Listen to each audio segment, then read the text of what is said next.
शिवपुर नाम का एक छोटा सा गांव था। यहाँ के लोग सालों से अपने शांत माहौल, अच्छे और सीधे साधे सरल जीवन शैली के लिए जाने जाते थे। लेकिन बीते कुछ समय में इस क्षेत्र में मौसम का मिजाज तेजी से बदलने लगा था। गर्मी असहनीय होती जा रही थी और फसलें सूखने लगी थीं। सभी लोग गर्मी से बेहाल थे। फिर भी गांव के लोग एक दूसरे की मदद करते हुए जीवन चलाने की कोशिश करते। उसी गांव के कुछ दूरी पर पहाड़ी क्षेत्र में एक प्राचीन गुफा था, जहां एक वृद्ध साधु रहा करते थे। उनके बारे में कहा जाता था कि वे इंद्रियों पर नियंत्रण रखने वाले बड़े ही दयालु और अनुभवी साधु हैं। कुछ लोगों ने उन्हें साधु और कुछ ने फकीर भी समझा, लेकिन असल में वे एक व्यक्ति ही थे। उनका नाम महात्मा शिवानंद था, जो वर्षों से तपस्या कर रहे थे। वे अपने दिव्य तप से पहाड़ की उग्र जलवायु को भी सहन कर लेते थे। किंतु इस बार मौसम इतना विकराल रूप ले चुका था कि उनकी सहन शक्ति भी चूकने लगी थी।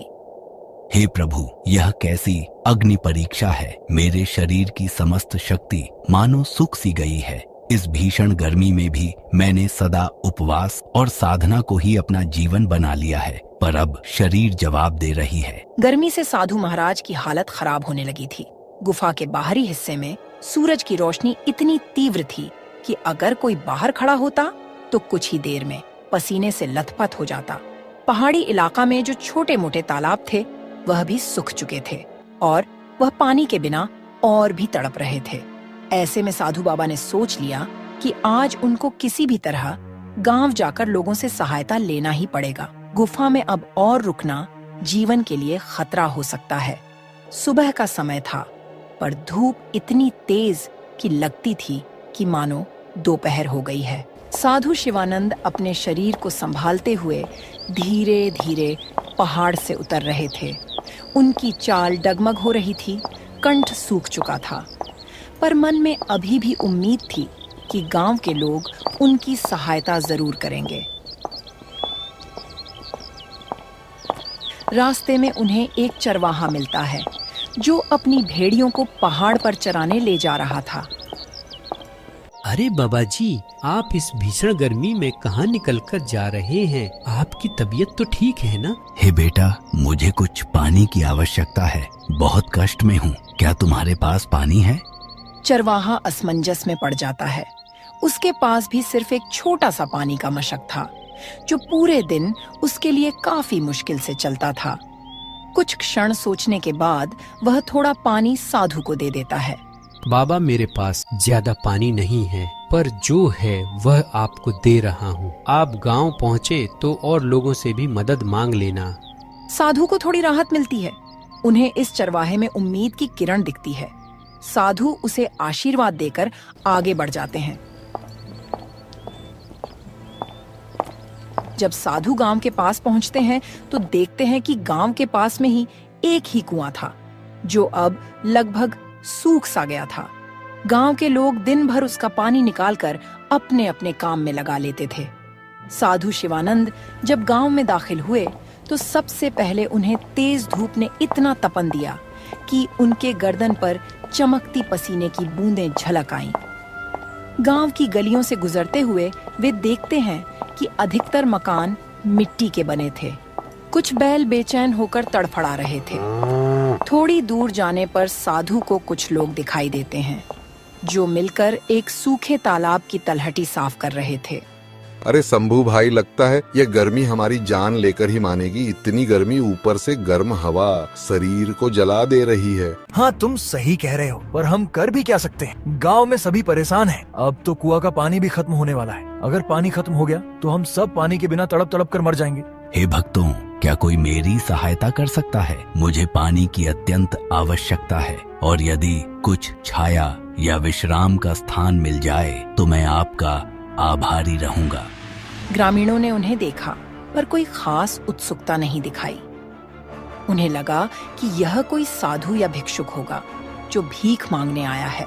बाबा अपने लिए पानी जुटाना इस समय हमारे लिए भी मुश्किल हो रहा है। हम खुद यहाँ सूखे तालाब की सफाई कर रहे हैं ताकि बरसात आए तो पानी संग्रहित कर सकें। ऐसा नहीं है कि हमारे पास कोई भंडार है जिसे हम लुटा दें। मैं समझ सकता हूँ बेटा, पर मेरी दशा बहुत दयनीय है। मैं पहाड़ से नीचे आया हूँ, गुफा में रहता था। अब इस अत्यधिक गर्मी के कारण मेरा शरीर साथ नहीं दे रहा। सिर्फ कुछ घूंट पानी और थोड़ा विश्राम दे दो। साधु महाराज को इतना कहने पर भी कोई उनको एक गिलास पानी तक नहीं दिया। फिर वह आगे बढ़ते हैं।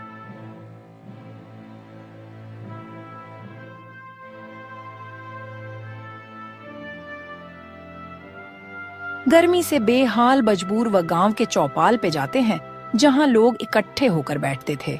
चौपाल के बीच में एक बड़ा वृक्ष था जिसकी छाया ही कुछ राहत देती थी।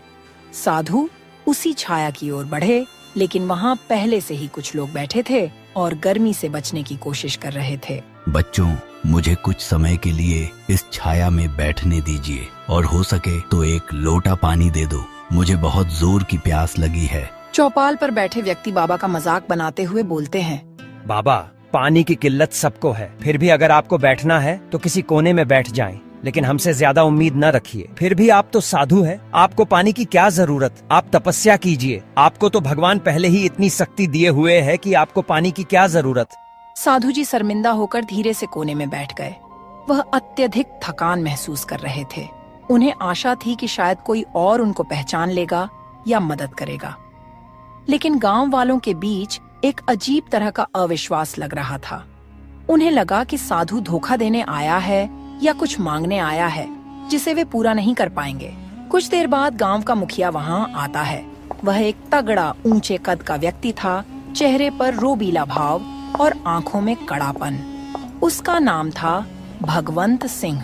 साधु, मैंने सुना है कि आप गुफा में रहते हैं और अब गांव में आकर मदद मांग रहे हैं। यह गांव कोई आश्रम नहीं है कि यहाँ साधु संतों का निशुल्क पालन पोषण होगा। जिस प्रकार हम अपने परिश्रम से जीवन चलाते हैं, वैसे ही आपको भी कोई उपाय ढूंढना होगा। साधु जी ने असहायता से उसकी ओर देखे और कमजोर आवाज में बोले, बेटा, मैंने जीवन भर तपस्या की है, किसी से मांगा नहीं, पर आज तन की कमजोरी मुझे कमजोर कर रही है। क्या इस संसार में करुणा नाम की कोई चीज नहीं बची? कुछ लोगों में हलचल हुई, पर अधिकांश ने मुखिया के क्रूर स्वभाव को देखते हुए कुछ कहने की हिम्मत नहीं की। गांव में कई परिवार थे जो पहले काफी मेहमान नवाज माने जाते थे, पर आजकल पानी और भोजन की कमी ने सबको कठोर बना दिया था। बारिश न होने से फसलें सूख चुकी थीं, कुएं का पानी भी कम हो चुका था और नदियां कहीं दूर सूख चुकी थीं। जीने के लिए लोग दिन रात संघर्ष कर रहे थे। घर के अंदर एक बुजुर्ग महिला अपनी पोता को पंखा डोला रही थी। उसे तेज बुखार था। साधु जब गांव में घूम घूम कर लोगों से मदद मांग रहे थे, तब उन्हें कई मकानों से क्रूर भाषा का प्रयोग मिला। कुछ जगहों पर मना कर दिया गया, तो कहीं उन्हें डांट फटकार सुननी पड़ी। यह सब देखकर साधु के हृदय में बड़ा दुख हुआ। वे सोचने लगे, क्या यही मनुष्यता है? क्या सच में लोग इतने स्वार्थी हो गए हैं कि किसी की सहायता करने में असमर्थ हैं? गर्मी अपना रौद्र रूप ले रही थी। जमीन तप रही थी, हवा गर्म लपटों की तरह चल रही थी। गांव के पशु पक्षी तक तड़प रहे थे। साधु के पैरों में छाले पड़ चुके थे। साधु बाबा ने गांव के बगल में एक छोटा सा बगीचा में जाते हैं। साधु को लगा कि वहां कम से कम छाया तो मिलेगी। वे वहां चले गए। बगीचा में उन्हें एक युवा लड़की दिखाई दी जो सूखी लकड़ियों का गट्ठर उठाए हुए थी। वह भीषण गर्मी में भी काम करने की कोशिश कर रही थी। बेटी, क्या तुम मुझे एक लोटा पानी दिलवा सकती हो? मैं बहुत प्यासा हूँ।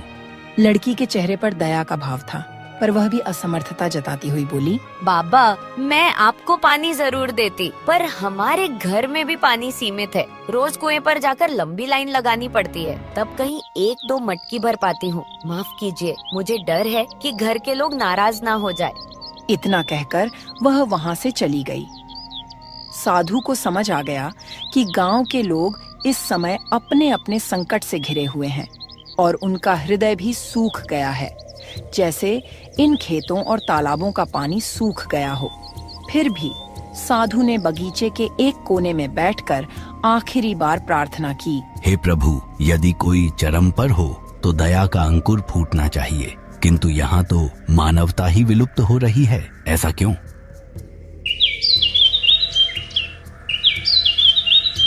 अगले कुछ दिन साधु के लिए कठिन साबित हुए।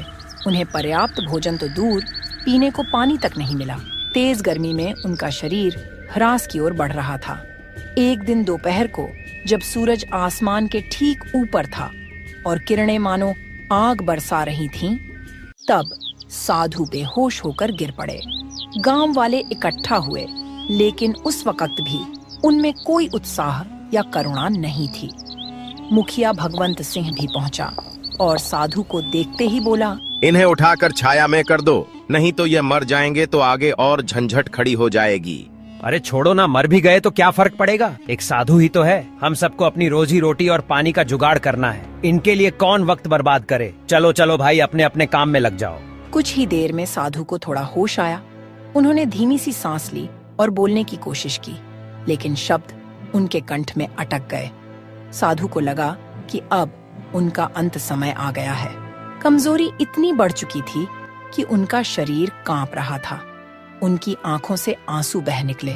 वह धीमी आवाज में भगवान को याद करते हुए बोले, हे राम, मैं अपने अंतिम क्षण में इन लोगों को अपनी ओर से क्षमा देना चाहता हूँ, लेकिन उनका हृदय इतना कठोर हो चुका है कि मैं चाहकर भी उन्हें क्षमा नहीं कर पा रहा। मेरे प्राण निकल रहे हैं, इसलिए मैं इन्हें श्राप देता हूँ कि इस गांव में दिन में इतनी भयानक गर्मी पड़ेगी कि लोग आग में झुलसेंगे और रात में इतनी भीषण सर्दी हो कि लोगों की हड्डियां कांप उठे। यही नहीं, यह चरम मौसम इनके जीवन में भय और बीमारी लाएगा जब तक ये लोग मानवता का पाठ न सीखें। इतना कहकर साधु ने अपने प्राण त्याग दिए। गांव वाले हक्के बक्के रह गए। कुछ को इस श्राप पर हंसी आई तो कुछ लोग निराश हुए। अरे भाई, यह मृतक साधु का श्राप कहाँ लगेगा? सब ढोंग ढकोसला है। चलो चलो, अपने काम में लग जाओ। यहाँ अपना टाइम खराब करने से क्या फायदा? साधु था, मर गया।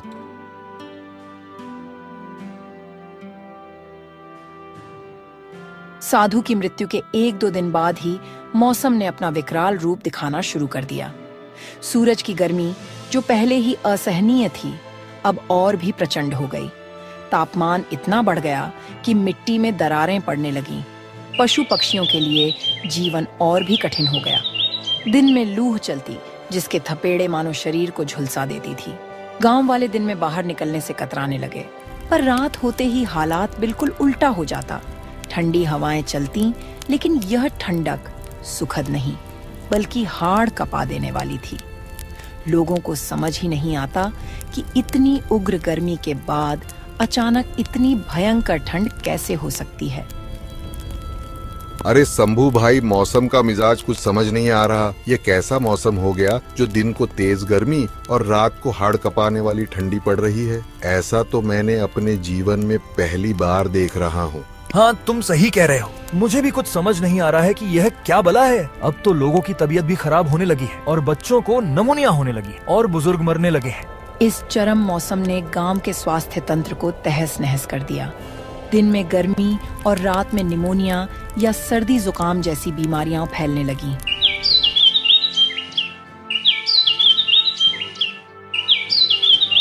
मुखिया भगवंत सिंह ने महसूस किया, हालात हाथ से निकल रहे हैं। दिन के समय कोई खेतों में काम नहीं कर पा रहा, फसलें जल रही हैं, पशु मर रहे हैं, पीने का पानी कम हो रहा है और रात में लोग कांप कांप कर सो नहीं पा रहे। बीमारियां फैल रही हैं, बच्चे बुखार से तप रहे हैं और बूढ़े मर रहे हैं। यह एक मुसीबत है। मुझे इस पर जल्दी कोई फैसला लेना होगा।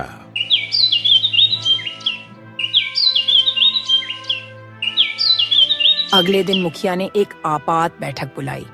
गांव के सभी प्रतिष्ठित लोग और साथ ही आम ग्रामीण भी जुटे।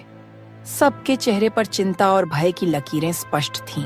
यह स्थिति अब बर्दाश्त से बाहर हो रही है। दिन में हम जलते हैं, रात में ठिठुरते हैं। गांव के कई बच्चे और बुजुर्ग बीमार पड़ चुके हैं। अगर यह ऐसे ही चलता रहा तो हमारा गांव उजड़ जाएगा। मुझे लगता है कि यह सब उस साधु के श्राप का नतीजा है। भीड़ में हलचल हुई। कुछ लोग पहले मानने को तैयार नहीं थे कि श्राप जैसी कोई चीज होती है। अरे मुखिया जी, आप भी क्या उस मामूली साधु के श्राप के चक्कर में पड़े हैं? श्राप नाम का कोई चीज नहीं होती, यह सब ढकोसला होता है लोगों को डराने के लिए। मुखिया जी, हमने उन साधु के साथ अच्छा व्यवहार नहीं किया। वह बेचारा गुफा से चलकर आए थे, पर हमने उन्हें पानी तक नहीं दिया। वह हमारे सामने तड़पता रह गए और हम देखते रहे। हमें अवश्य ही उसका प्रायश्चित करना चाहिए। अगर सच में साधु का श्राप हम आम गांव वालों को लगा है तो हम इसका प्रायश्चित करेंगे, लेकिन अब उस साधु की मृत्यु हो चुकी है। हम कैसे प्रायश्चित करेंगे? क्या अब और कोई उपाय नहीं है जिससे हम इस श्राप से मुक्ति पा सके? किसी को समझ नहीं आता कि अब वह क्या करे। तभी बुढ़िया बोलती है, अगर सच में हमें इस श्राप से छुटकारा पाना है तो हमें गांव से कुछ दूरी पर एक झोपड़ी में वृद्ध आदमी रहते हैं। उनका नाम दादूराम है। वह बहुत जानकार और ज्ञानी है। हमें उनसे मिलना होगा। सभी लोग इस बात से सहमत होते हैं और उनके पास जाते हैं।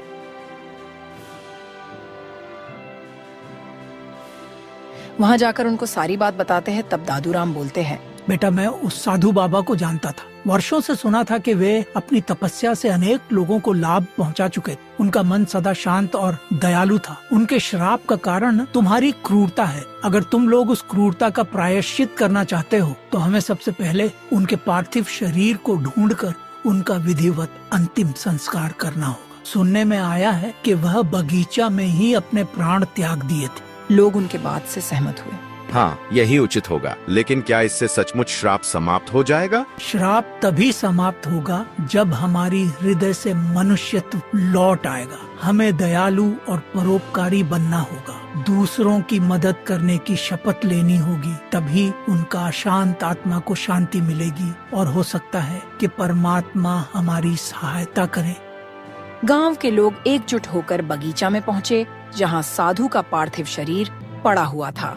भीषण गर्मी के कारण कुछ ही दिनों में स्थिति दयनीय हो चुकी थी, लेकिन लोगों ने हिम्मत करके शरीर को परंपरा के अनुसार अंतिम संस्कार किया। साधु का अंतिम संस्कार पूरे सम्मान के साथ किया गया। मन में सबके पश्चाताप के स्वर गूंज रहे थे। मुखिया अब बाबा से हाथ जोड़कर प्रार्थना किया, हे बाबा, हमें क्षमा करो। हमने आपके साथ जो दुर्व्यवहार किया उसके लिए हम सभी दोषी हैं। अब हम वचन देते हैं कि किसी भी जरूरतमंद को कभी निराश नहीं करेंगे। अगले कुछ दिनों में मौसम में थोड़ा बदलाव दिखने लगा। दोपहर की लू अब भी थी, लेकिन पहले जैसी भयानक नहीं। रातों की सर्दी भी कुछ कम हो गई। हालांकि अभी भी लोगों को सावधानी बरतनी पड़ती थी। इस प्रकार गर्मी का श्राप न सिर्फ एक घटना बनकर रह गया, बल्कि आने वाली पीढ़ियों के लिए एक सीख भी बन गया। इस कहानी से हमें यह संदेश ग्रहण करना चाहिए कि आवश्यकता पड़ने पर किसी भी असहाय की सहायता अवश्य करनी चाहिए। तपस्वी साधु की मृत्यु व्यर्थ नहीं गई। उनके श्राप ने पूरे गांव को बदल दिया और उन्हें मनुष्य होने का सही अर्थ समझा दिया। एक समय की बात है। एक समृद्ध और विशाल राज्य में एक वृद्ध राजा रहते थे। राजा की दूसरी शादी हुई थी। राजा की पहली पत्नी का देहांत कुछ दिन पहले ही हो गया था। पहली पत्नी से राजा को एक बेटा हुआ था, जिसका हृदय अत्यंत कोमल, दयालु और नेक था। राजा ने दूसरी शादी की थी, लेकिन उसकी दूसरी पत्नी भीतर ही भीतर जलन और लालच हर पल उसके मन में घूमता रहता था। रानी का मन इस बात से भर गया था कि जब उसका अपना पुत्र जन्म लेगा तो सौतेला बेटा उसके बेटे के विरुद्ध आधे हिस्से का दावा करेगा। इस सोच ने रानी के दिल में कड़वाहट और दगाबाजी के भावों को जन्म दे दिया था। देखो तो सही, ये सौतेला बच्चा कैसे इतना मीठा बोलता है। पर मुझे चिंता है कि जब मेरा बेटा जन्म लेगा तो उसका आधे का हिस्सेदार हो जाएगा। मैं अपने ही बेटे का भविष्य खराब नहीं करना चाहती। मुझे कुछ करना चाहिए। उसकी आंखों में क्रोध और लालच की चमक झलक रही थी। उसी शाम रानी ने अमन के लिए आदेश जारी किया। अमन, तुम आज से मेरे नौकर बनकर रहना। महल के कामकाज में मेरी सहायता करो, और अगर तुम अपना कार्य ठीक से नहीं करोगे तो तुम्हें दंड भी भुगतना पड़ेगा। और सुनो, यह सब बात तुम महाराज से मत बताना। अगर तुमने महाराज से बताया तो तुम्हें उल्टा लटका के मारूंगी। माँ, मैं हमेशा आपकी सेवा करने के लिए तैयार हूँ। आखिर आप मेरी प्यारी माँ हो। माँ की सेवा नहीं करूँगा तो किसका करूँगा? अमन की मासूमियत में रानी ने नफरत का बीज बो दिया। रानी ने उसे रोज कठोर मेहनत के काम में लगा दिया करती और उसे ठीक से भोजन भी नहीं देती थी। अमन अपनी मासूमियत में बिना किसी शिकायत के सभी आदेश मानता था। समय बीतता गया, रानी के मन में और भी कठोर विचार उमड़ने लगे। वह सोचने लगी, क्यों ना अमन को हमेशा के लिए इस दुनिया से मिटा दिया जाए, ताकि भविष्य में मेरे आने वाले बेटे का पूरा अधिकार सुरक्षित रह सके और पूरा राजपाट मेरा अपने बच्चे का हो सके। रानी के मन में अमन को हमेशा हमेशा के लिए रास्ते से हटाने के लिए षड्यंत्र रचने लगी थी। तभी रानी की एक करीबी सलाहकार वसुंधरा वहां आई। वसुंधरा, मुझे एक योजना सुनानी है जिससे मैं अमन को हमेशा के लिए इस दुनिया से दूर कर सकती हूँ। अगर वह इस दुनिया से चला जाता है तो मेरा जन्म लेने वाला बेटा बिना किसी रुकावट के राज्य का उत्तराधिकारी बनेगा। महारानी, क्या आप वाकई ऐसा कर सकती हैं? अमन तो बहुत मासूम है। इस प्रकार की अनहोनी आप सोच भी कैसी सकती है महारानी जी। महाराज अमन को अपने दिल का टुकड़ा समझते हैं। आप अमन पे कुछ तो दया करो। देखो वसुंधरा, मुझे कोई दया नहीं लगती उस मनहूस पर। यह राज्य मेरे बेटे का होना ही चाहिए और यदि अमन जिंदा रहा तो उसका आधा हिस्सा मेरे बेटे का हक से चला जाएगा। वसुंधरा रानी को समझाने की कोशिश करती है, लेकिन रानी उसकी एक न सुनी। इस प्रकार रानी ने एक षड्यंत्र रचने का निश्चय कर लिया। उसने एक बलवान सैनिक वीरेंद्र को अपने पास बुलाई और उससे बोली, वीरेंद्र, तुम्हारी शक्ति और निष्ठा मेरे काम आएगी। मेरे पास एक विशेष कार्य है तुम्हारे लिए, जिसे करने के लिए मैं तुम्हें नियुक्त कर रही हूँ। आपका आदेश मेरे लिए हमेशा सबसे महत्वपूर्ण रहा है। कृपया बताइए महारानी जी, मैं क्या कर सकता हूँ? तुम अमन को खत्म कर दो, मगर ध्यान रहे यह मौत महज एक हादसा लगे। किसी को संदेह तक नहीं होना चाहिए कि यह कोई साजिश थी। वीरेंद्र इतनी बात सुनकर डर जाता है। वह सोचता है कि छोटे राजकुमार को मारने की बात रानी कह रही है। वह हिचकिचाते हुए बोला, महारानी, यह कार्य मेरे लिए अत्यंत कठोर है। अमन तो एक निर्दोष बच्चा है। महाराज अमन से बहुत प्यार करते हैं। अगर यह बात उन्हें मालूम होगा तो वह सबको सूली पर चढ़वा देंगे। अगर तुम उस दुष्ट अमन को खत्म नहीं करोगे तो मैं तुम्हें झूठे इल्जाम में सजा कर तुम्हें सूली पर चढ़वा दूंगी। तुम्हें मेरे आदेश का पालन करना होगा। वीरेंद्र, तुम्हें न तो दया करनी है और न ही मना करना है। यदि तुमने नहीं किया तो मेरे क्रोध का सामना तुम्हें करना पड़ेगा। वीरेंद्र डर जाता है और रानी के आदेश का पालन करने का निश्चय करता है। हालांकि उसके मन में भय और दुविधा उमड़ रही थी, मगर वह कुछ कर नहीं सकता था। अगर वह राजा से कहता तो उसे रानी उसे बेमौत मरवा देती। वह चिंतित था। कुछ दिन बीतता है। फिर एक दिन राजा अपने पुत्र से पूछता है, पुत्र, मुझे लगता है कि तुम आजकल बहुत उदास लग रहे हो। क्या बात है? कुछ दिक्कत है तो बताओ। कुछ नहीं पिताजी, बस माँ की याद आ रही थी। अरे पुत्र, तुम्हारी दूसरी माँ तो है ना, वह तुझे बहुत प्यार करती है। वह तुम्हें अपने जिगर का टुकड़ा मानती है।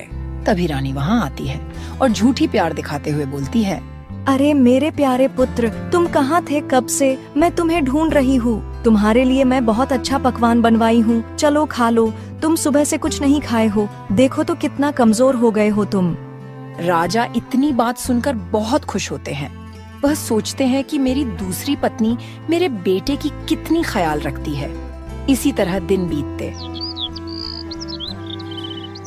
फिर एक दिन रानी सैनिक से कहती है, वीरेंद्र, इस अमन का खेल कब खत्म करोगे? कई दिन बीत गया, इसी तरह रहा तो वह धीरे धीरे बड़ा समझदार हो जाएगा तो उसे मारने में दिक्कत हो जाएगा। महारानी, इस समय सारे सैनिक, मंत्री और प्रजा जन महल में हैं। मैं किसी सुनसान दिन का इंतजार कर रहा हूँ, क्योंकि अगर कोई देख लेगा तो हम लोग फंस जाएंगे। तो देर किस बात की? कल महाराज और मंत्री और सभी सैनिक दूसरे राज्य में कुछ सुनवाई के लिए जा रहे हैं। क्यों ना तुम कल ही सारा काम खत्म कर दो? ठीक है महारानी जी, आपकी जैसी इच्छा। फिर अगले दिन जब सूर्य की किरणें भी उदास लग रही थीं, तब वीरेंद्र ने अमन की निगरानी में लग गया। वह जानता था कि उसे आज अमन को इस दुनिया से खत्म करना है। अमन हमेशा की तरह महल के कार्यों में लगा हुआ था, बिना किसी शंका के। वीरेंद्र अमन को देखकर अपने मन में सोचता है, हे भगवान, यह मैं क्या करने जा रहा हूँ? इस निर्दोष बच्चा को कैसे मार सकता हूँ मैं? पर महारानी का आदेश सबसे ऊपर है, नहीं तो महारानी अनर्थ कर देंगी। उसकी आंखों में भी झलक रही थी अपराध बोध की चमक, परंतु उसने अपने कर्तव्य को निभाने का निर्णय किया था। धीरे धीरे वीरेंद्र ने अमन के पास जाकर उसे अकेले ले जाने का बहाना बनाया। छोटे महाराज, मुझे महल के बाहर कुछ जरूरी काम के लिए जाना है और आपको भी हमारे साथ चलना होगा। मेरे साथ चलो, मैं आपको कुछ रोचक जगह दिखाने ले जाऊंगा। ठीक है, मैं चलूंगा, पर पहले माँ से इजाजत तो ले लूं, नहीं तो वो बहुत गुस्सा होंगी, क्योंकि वो मुझसे बहुत प्यार करती हैं। उनके इजाजत के बिना मैं कहीं नहीं जा सकता। इतनी बात सुनकर सैनिक का दिल पसीज जाता है, मगर वह रानी के खिलाफ भी नहीं जा सकता था। वह दुखी मन से अमन को कहता है, अरे छोटे महाराज, रानी साहिबा ही बोली हैं तुम्हें घुमाने के लिए। चलो मेरे साथ, तुम्हें आज कुछ अद्भुत जगह दिखाऊंगा। ठीक है, चलो मैं चलूंगा, पर मेरा दिल कहता है कि मैं पहले माँ से पूछ लूं, उसके बाद मैं चलूंगा।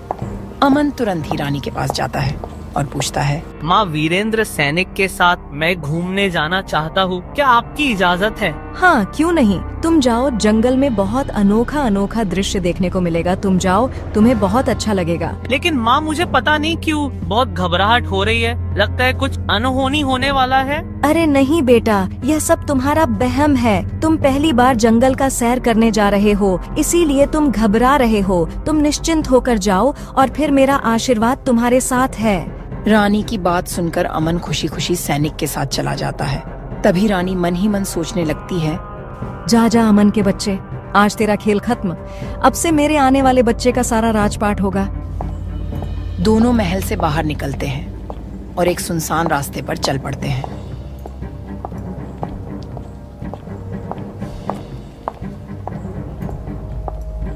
जाते जाते बीच जंगल में वीरेंद्र ने अपना तीरंदाजी धनुष निकाल लिया और अचानक अमन पर वार कर देता है। तीर लगते ही अमन खून से लहूलुहान हो गया। वह चोटिल हालत में आश्चर्य से सैनिक से पूछता है, हे प्रिय सैनिक, तुमने मेरे साथ यह क्या किया? तूने मुझे क्यों मारा? मुझे क्षमा करना छोटे महाराज, मैं मजबूर था। यह सब षड्यंत्र महारानी का था। भगवान तुम्हारी आत्मा को शांति दे। सैनिक को इतना कहते ही अमन का छोटा जीवन उसी क्षण खत्म हो गया। वीरेंद्र ने अमन के शरीर को एक गहरे जंगल के कोने में फेंक दिया ताकि कोई भी इस षड्यंत्र का पता न लगा सके। जंगल की गहराई में जहां प्रकृति की शांति विराजमान थी, उसी समय एक साधु अपनी तपस्या में लीन होकर चलते हुए रास्ते से गुजर रहे थे। साधु का नाम ज्ञानानंद था। चलते चलते उसने उस सुनसान मार्ग पर एक निर्जीव सा दृश्य देखा। वहां एक बच्चा पड़ा हुआ था जिसकी हालत दयनीय थी। हे भगवान, यह बच्चा तो बेहद दुखद और खून से लहूलुहान अवस्था में है। ज्ञानानंद ने तुरंत बच्चे के पास जाकर उसका निरीक्षण किया। उसने देखा कि बच्चे के शरीर पर गहरी चोटें थीं, परंतु उसकी सांसें अभी भी चल रही थीं। ज्ञानानंद ने बच्चे को धीरे धीरे उठाया और अपने कुटिया में लेकर आए।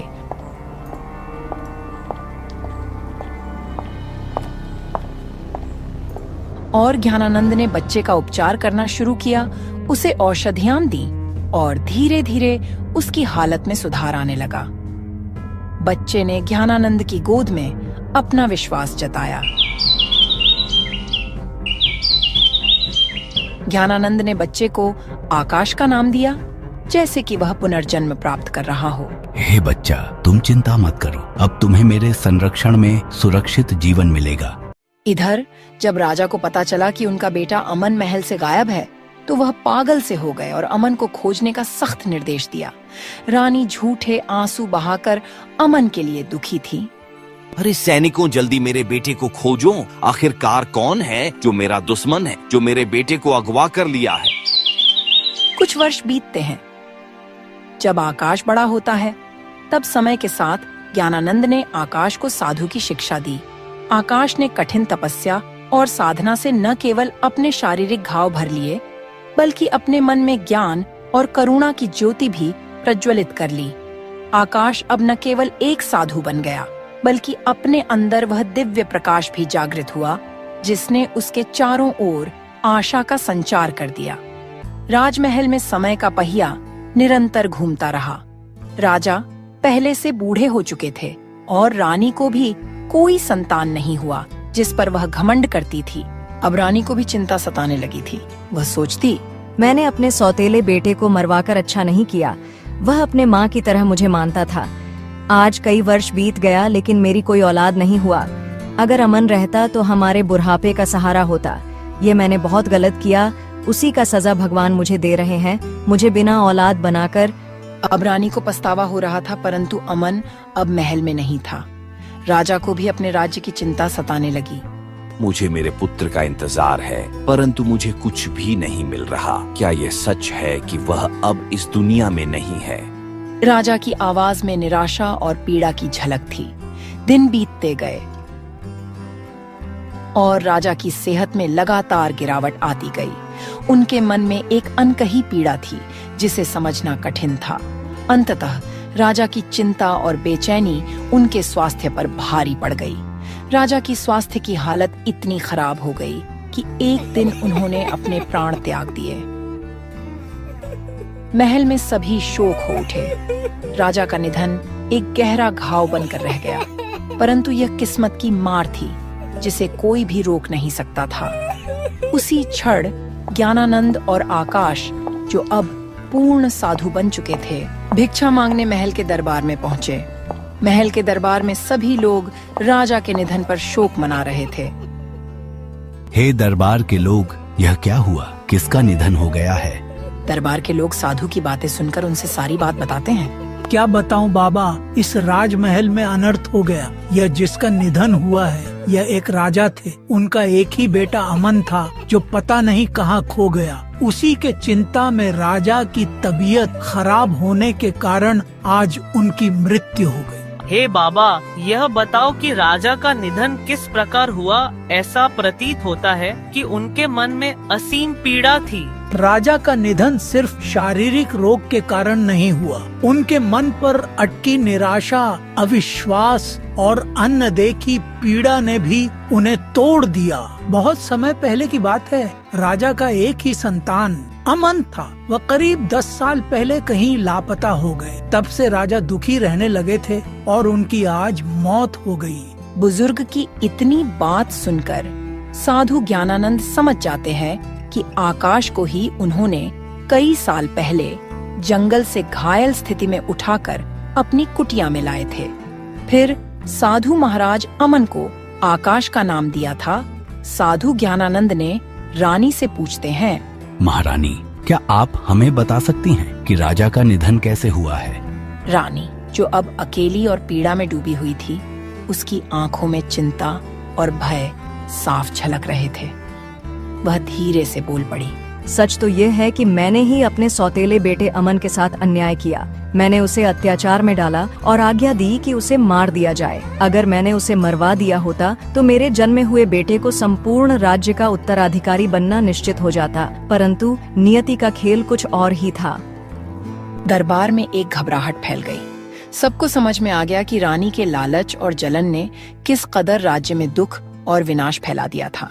महारानी, क्या तुम जानना चाहती हो कि अमन इस समय कहाँ है? हाँ बाबा, अगर मेरा बेटा जीवित होगा तो मैं भगवान का शुक्रगुजार रहूंगी। मैं कई वर्ष पहले अपने तपस्या में लीन होकर जंगल के रास्ते जा रहा था। तभी मुझे एक मासूम सा बच्चा खून से लथपथ जमीन पर पड़ा हुआ मिला। मैंने उसे उठाकर अपने कुटिया पर ले गया और उसका इलाज किया। कुछ दिन के बाद वह बिल्कुल सही हो गया और वह बच्चा, यह प्रकाश है। इसका नाम मैं अमन से प्रकाश रख दिया था। यह अब एक साधु बन गया है। इतना कहते ही रानी और वहाँ के सभी लोग समझ गए कि अमन एक साधु बन गया है। रानी रोते हुए बोलती है, अरे मेरे बेटे, मुझे माफ कर दो। मुझसे बहुत बड़ी गलती हो गई। मैं अपने लालच और स्वार्थ के लिए तुम्हें मरवाना चाहा। अब मुझे इसकी सजा मिल रही है। मुझे क्षमा कर दे बेटा। देख रहा है बेटा, तुम्हारे पिताजी तुम्हारा इंतजार करते करते इस दुनिया को छोड़कर चले गए। मत रो माँ, तुम्हें जो अच्छा लगा तुमने वह किया। तुम कल भी मेरी प्यारी माँ थी और आज भी हो। इस राज्य का प्रत्येक व्यक्ति यह सीख ले कि लालच और जलन केवल विनाश का कारण बनते हैं। हमें अपनी भावनाओं को संतुलित रखकर प्रेम और सहानुभूति की राह पर चलना चाहिए। मुझे क्षमा करो अमन बेटा, मुझसे बहुत बड़ी भूल हो गई। मुझे अपने किए पर पछतावा है। अब तुम्हारे पिता भी इस दुनिया से चले गए। अब इस राज्य को देखने वाला कोई नहीं है। अब तुम इस राजमहल की गद्दी संभाल लो। राजपाट और गद्दी का मोह जिस दिन त्याग दिया उसी दिन सच्चा साधु बन गया माँ। अब मेरी लालसा सिर्फ परमात्मा की भक्ति में है, न कि सोने चांदी और सिंहासन में। बेटा खोल दे यह साधु का वस्त्र और मेरे साथ रह। क्या तू अपने माँ को छोड़ देगा? देखना मैंने जो किया उसकी सजा मुझे मिल गई। तेरे अलावा मेरी कोई संतान नहीं हुआ। अब तू मेरे पास रह जा। नहीं नहीं माँ, जो सच में साधु बनता है वह लोभ, मोह और इच्छाओं की बेड़ियां तोड़ चुका होता है। राज सिंहासन हो या जंगल की कुटिया, मेरे लिए दोनों बराबर हैं। गद्दी की चाहत तो उन लोगों में होती है जो सांसारिक सुखों में फंसे होते हैं। साधु का एक ही धन होता है, तप, त्याग और सत्य का मार्ग। अमन रानी की एक न सुना और अमन अपने पिता का अंतिम संस्कार कर देता है और वह और राजमहल से चला जाता है। रानी की आंखों में आंसू थे। वह देखती है कि मेरा बेटा बहुत दूर चला गया। सभी के आंखों में आंसू थे। रानी की इस स्वीकृति ने पूरे महल में एक गहरी मौनता फैला दी। लोग सोचने लगे कि कैसे एक इंसान के अंदर की जलन और लालच पूरी दुनिया को तबाह कर सकता है। लेकिन अब पछतावे की यह चुभन समय की धारा में खो गई थी। ज्ञानानंद और अमन के साधु स्वरूप ने लोगों को यह संदेश दिया कि जीवन में दया, प्रेम और क्षमा का महत्व कितना अधिक होता है।